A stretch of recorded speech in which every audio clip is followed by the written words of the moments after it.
Welcome everybody. आज की video में हम देखने वाले हैं important GI tag products of Chhattisgarh. ठीक है, छत्तीसगढ़ के कौन से ऐसे प्रोडक्ट्स हैं जिनको जीआई टैग मिला है। ठीक है, तो before starting this video I am going to clear one thing, that is my video content is in English language. तो आपको थोड़ी सी प्रॉब्लम हो सकती है, पर आपको प्रॉब्लम नहीं होनी चाहिए। क्यों नहीं होनी चाहिए, मैं ऐसा क्यों कह रही हूँ? क्योंकि I am going to take only those things जहाँ पर क्या होते हैं, लोकेशन के नाम होते हैं, जहाँ पर क्या होते हैं, आइटम्स के नाम होते हैं। और even I am delivering my content is in English language. अब पूरा तो नहीं बोलूँगी कि मैं हिंदी ही बोलती हूँ, that is English, that is mix of both. English भी होती है उसमें और हिंदी भी होती है। ठीक है, तो इंग्लिश लैंग्वेज, अरे आजकल का बहुत ट्रेंड है, आप लोग भी फॉलो किया करो यार। ट्रेंड फॉलो करते हैं ना, जेनजीज सारे ट्रेंड फॉलो करते हैं, आप लोग भी फॉलो करो ये सब ट्रेंड। ठीक है, आजकल बहुत ट्रेंड कर रहा है ये इंग्लिश। तो देखो, आपका जो कंटेंट डिलीवरी मैं कर रही हूँ ये इंग्लिश है। ठीक है, तो हिंदी और इंग्लिश दोनों में है, तो इससे आपको क्या होगा, समझने में ईजी हो जाएगा। तो यहाँ पर बहुत बड़े पैनिक करने वाली बात नहीं है कि नहीं नहीं पूरा कंटेंट हिंदी में होना चाहिए। क्या करोगे, पूरा कंटेंट हिंदी में लेके, राइट? और इसकी हिंदी भी लिखोगे ना तो वो भी सेम ही होने वाली है, कुछ ज़्यादा फ़र्क नहीं पड़ जाएगा। ठीक, थोड़ा बहुत 19-20 तो होता ही होता है। ठीक है, चलो अपने लेवल पे कर लेना वो। नेक्स्ट मैं वीडियो स्टार्ट करने वाली हूँ। देखो, आप पहले जीआई टैग क्या होता है, राइट? जीआई टैग क्या है आपका? जीआई, पहले तो जीआई का फुल फॉर्म बताओ सब लोग। ठीक है, मैं एक सेकंड रुकती हूँ, अगर आपको रिकॉल करना है तो वो कर सकते हो। वेल, हो गया एक सेकंड। अब मैं बताती हूँ, इसका मतलब होता है जियोग्राफिकल इंडिकेशन। ठीक है, इसका फुल फॉर्म होता है ज्योग्राफिकल इंडिकेशन। हिंदी में इसको कहते हैं भौगोलिक, भौगोलिक, भौगोलिक संकेतक। ठीक है, don't worry, I will write in both language.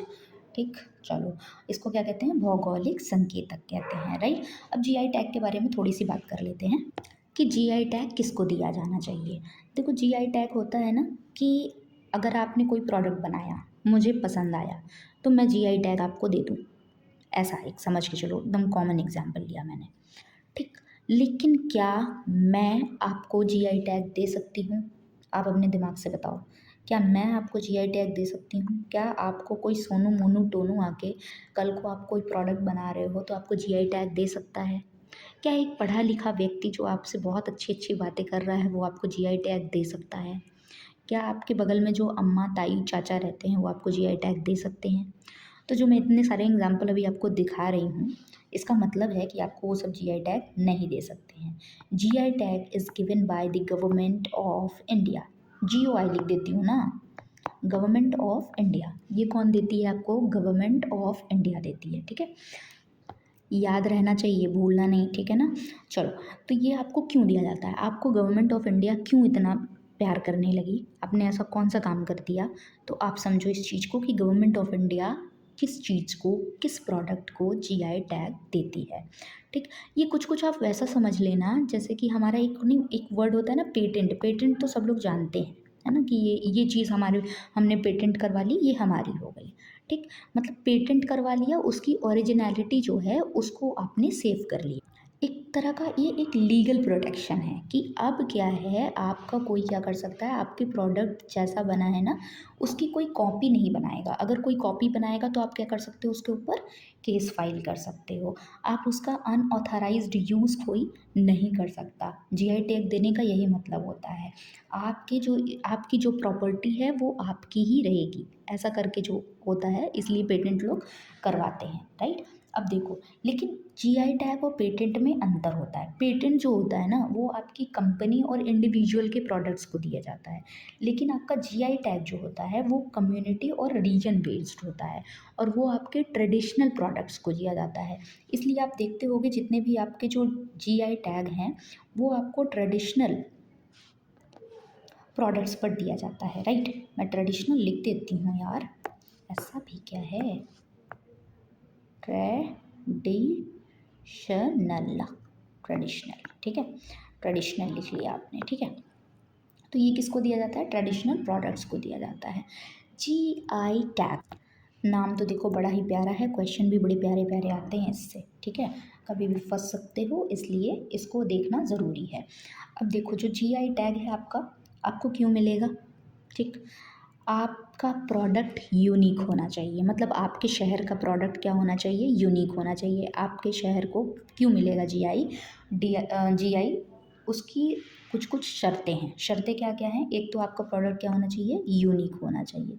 आपने ऐसा क्या कर दिया कि आपको टैग मिल जाए, है ना, आपने यूनिकनेस के साथ काम किया, आपकी कम्युनिटी ने यूनिकनेस के साथ काम किया, ओरिजिनल काम किया, किसी की कॉपी नहीं की, ओरिजिनलिटी देखी जाती है इसीलिए, ठीक है, ओरिजिनलिटी देखी जाती है। उसके साथ साथ ये जो है ये आपके लोकल प्रोड्यूसर्स को सपोर्ट करे कि आपने बनाया, और सारे लोकल जो जितने भी प्रोड्यूसर्स हैं वो भी इसको बना रहे हैं, वो भी इससे क्या हो रहा है, एक तरीके का जॉब क्रिएशन हो रहा है। ऑथेंटिसिटी होनी चाहिए, यानी कि कस्टमर आपके प्रोडक्ट पे क्या कर सके, ट्रस्ट कर सके, ठीक है। और जीआई टैग देने से ना सबसे बड़ा फ़ायदा आपका ये होता है कि ये एक्सपोर्ट और ब्रांडिंग को प्रमोट करता है। एक तरीके का ये ब्रांड हो जाता है, जैसे बोलते नहीं हैं हम कि भई हम तो अगर साड़ी पहनेंगे, सिल्क की साड़ी पहनेंगे तो वो बनारस की ही पहनेंगे, है ना? सिल्क साड़ी मतलब आपको बनारस याद आ जाता है। ऐसे में मधुबनी पेंटिंग की बात करूँ तो आपको बिहार याद आ जाएगा, है ना? तो मतलब एक स्टेट से वो क्या हो जाता है, बिल्कुल सर्टिफ़ाइड हो जाता है, स्टेट स्पेसिफ़िक हो जाता है, एक तरीके से उसकी ब्रांडिंग कर दी जाती है। तो वही है जीआई प्रोडक्ट्स, ठीक है? अब यहाँ पर छत्तीसगढ़ में गवर्नमेंट ने 7 प्रोडक्ट्स को क्या दिए हैं, जीआई टैग दिए हैं। वैसे अभी तक तो ये इंट्रोडक्शन रहा है आपका, अब आप अंदर जा रहे हो इसके कि कौन कौन से प्रोडक्ट पे जीआई टैग मिला है। और trust me this will gonna very interesting, जब आप देखोगे ना तो मतलब यू विल बी सरप्राइज कि हाँ यार ये क्या अच्छे प्रोडक्ट्स हैं और जेन्यूनली इनको जीआई टैग मिलना चाहिए, ठीक है। चलो तो स्टेट में देखते हैं कौन कौन सा है। पहला है आपका बस्तर ढोकरा आर्ट, ठीक है। ये ढोकरा आर्ट क्या है ये देखो पहले, और ये बस्तर रीजन का है, ठीक। बस्तर में आपको ज़्यादातर ट्राइबल कम्युनिटी देखने को मिलेगी। बस्तर कहाँ पड़ता है छत्तीसगढ़ में, ये वाला रीजन, नीचे वाला जो रीजन है सबसे नीचे, वो कौन सा है, बस्तर का। बस्तर में भी सबसे नीचे कौन है, सुकमा, ध्यान रखना, ठीक है। बाकी मैप वाले में जाके देख लेना। और तो बस्तर के ढोकरा आर्ट को क्या मिला है, जीआई टैग मिला है। और ये ट्रेडिशनल मेटल क्राफ्ट है जो कि लॉस्ट वैक्स टेक्निक का यूज़ करके बनाया जाता है। लॉस्ट वैक्स टेक्निक समझते हो, लॉस्ट वैक्स टेक्निक आप सुनोगे ना तो यू विल बी सरप्राइज। यानी कि पहले तो क्या किया जाता है, एक ढांचा बनाया जाता है, ठीक है। मान लो ये मोल्ड बना दिया मैंने, कुछ टर्टल का मोल्ड बना दिया मैंने, ठीक है, ऐसा करके मान लो मोल्ड बना दिया मैंने। मोल्ड समझते हो, सांचा ढांचा जिसको बोलते हैं। अब इसमें आप क्या करोगे, जो मोम होती है ना वैक्स, उसको भरोगे, ठीक। तो वो क्या करेगी, इसका आकार ले लेगी, है ना। जब वैक्स इसका आकार ले लेगी, अब आपने इसको भर दिया था, ठीक है। अब ये सूखने के बाद क्या हो गई, ठोस हो गई, है ना, सॉलिड हो गई। फिर उसके बाद क्या किया आपने, वैक्स को पिघला के वापस निकाल लिया, ठीक। अब आपका जो सांचा बन गया अंदर, उसमें आपने क्या किया, पिघली हुई मेटल डाल दी, धातु डाल दी, ठीक है।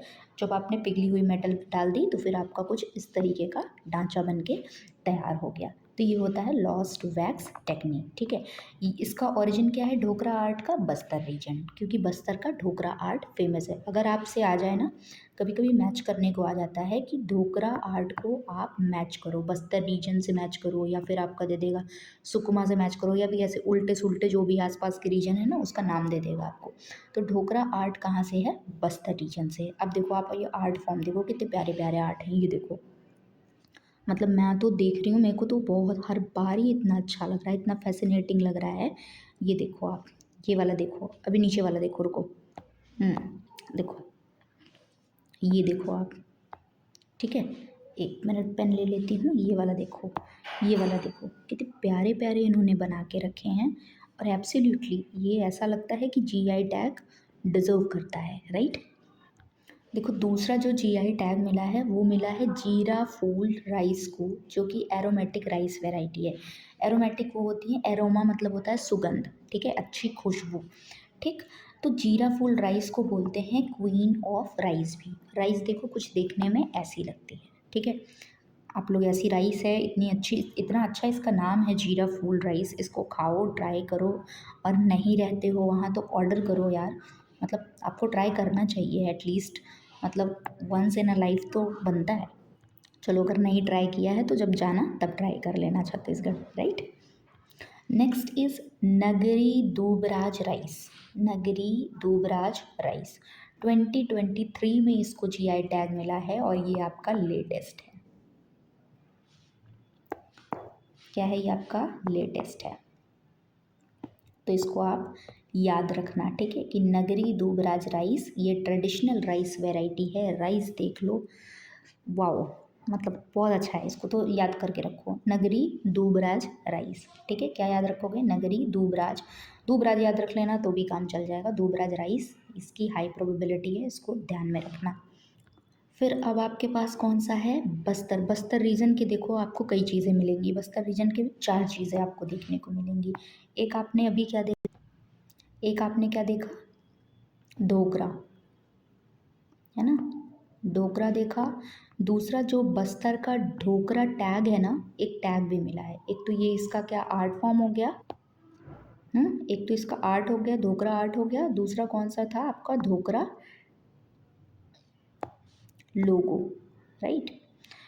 तो दो तो ये हो गया, ये दोनों बस्तर के हैं। अब बस्तर का वुडन क्राफ्ट और नेक्स्ट जो मैं बताऊंगी वो बस्तर का है आयरन क्राफ्ट, ठीक है। तो दो ये 4 चीज़ें जो हैं वो बस्तर की हैं, ठीक है। तो बस्तर से सबसे ज़्यादा आपको जीआई टैग अभी देखने को मिल रहे हैं।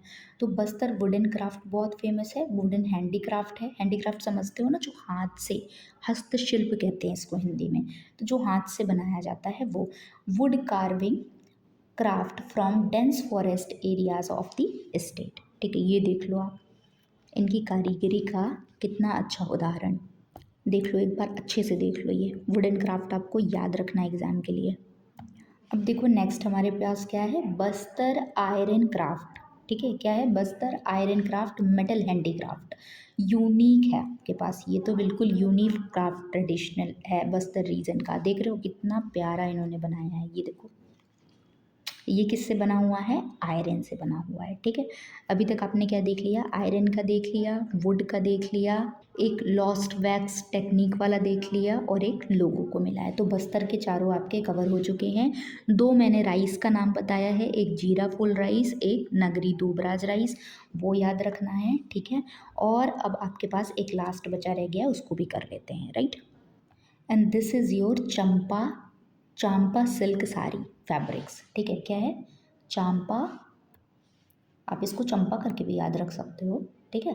चांपा सिल्क साड़ी, जांजिर चांपा जानते हो ना सब लोग, वही वहीं से है ये सिल्क साड़ी। यहाँ का सिल्क बहुत फेमस है, ठीक है। ये एक हैंडलूम प्रोडक्ट है और इसको कोसा सिल्क भी बोलते हैं या फिर इसको टसर सिल्क भी बोलते हैं। क्या बोलते हैं, टसर सिल्क। सिल्क में भी कई वेराइटी आती है ना, मूंगा आती है, टसर आती है, इरी आती है। तो ये टसर सिल्क है जो कि कहाँ मिलती है, आपके छत्तीसगढ़ में मिलती है, वो भी जांजिर चांपा के पास, ठीक है। और यहाँ के सिल्क पे ना लोकल मोटिव्स भी बनाए जाते हैं। ये देखो लोकल मोटिव्स बने हुए हैं ना, मोटिव समझते हो ना, ये जो आकृति बनी हुई है इसको कहेंगे, ठीक है। तो आज हमने सारे जीआई टैग कर लिए हैं, ठीक है। जितने भी 7 जीआई टैग थे उसको हमने कवर कर लिया है। आप इसको एक बार, 2 बार, जितनी बार में आपको समझ में आए आप देख लेना। एवरीथिंग नोट करके रखना, क्योंकि बहुत ज़्यादा इन्फॉर्मेशन नहीं है कि बहुत बहुत सारा कंटेंट है, आपको बहुत सारा पढ़ना है, नहीं। You have a only valid things, बहुत ही क्रिस्प मटेरियल है। बस आप क्या करना है, आपको इसी को याद रखना है एग्ज़ाम के लिए, क्योंकि एग्ज़ाम बहुत पास में है ना आपका। अभी 22 फरवरी को एग्ज़ाम है, तो आप बहुत ज़्यादा लोड लेके नहीं चल सकते। आप उन्हीं चीज़ों को साथ लेके चल सकते हो जिसको आप लास्ट में कंपाइल कर पाओ, रिवाइज़ कर पाओ, ठीक है। तो आप क्या करो, ज़्यादा कंटेंट नहीं, ज़्यादा रिवीजन पे ध्यान दो। हाँ, लेकिन ऐसा भी मत करना कि एक ही लेक्चर देखना, उसी का 4 बार रिवीजन कर लेना, बाकी कंटेंट ही मत देखना। एब्सोल्युटली कंटेंट भी ज़रूरी है और उसका रिवीजन भी ज़रूरी है। बस ऐसा नहीं होना चाहिए कि आपके पास कंटेंट का पूरा कंपाइल ही ना कर पाओ, बस कहने का मतलब ये है। और ऑब्वियसली 50 क्वेश्चन जो होते हैं वो छत्तीसगढ़ से होते हैं, तो एब्सोल्युटली आपको वो एरिया तो नहीं ही छोड़ना है, ठीक। यहाँ पर मैं उतना ही कंटेंट रख रही हूँ जितना जिस टॉपिक पे ज़रूरत है, ठीक है, ताकि आपका जो टाइम है, एनर्जी है, वो अच्छी जगह पे लग पाए, फालतू की एनर्जी और फालतू का टाइम आपका वेस्ट ना हो। Okay, thank you so much for watching this video. Do like, share and subscribe, और अपने जितने भी डाउट्स हैं you can comment me below.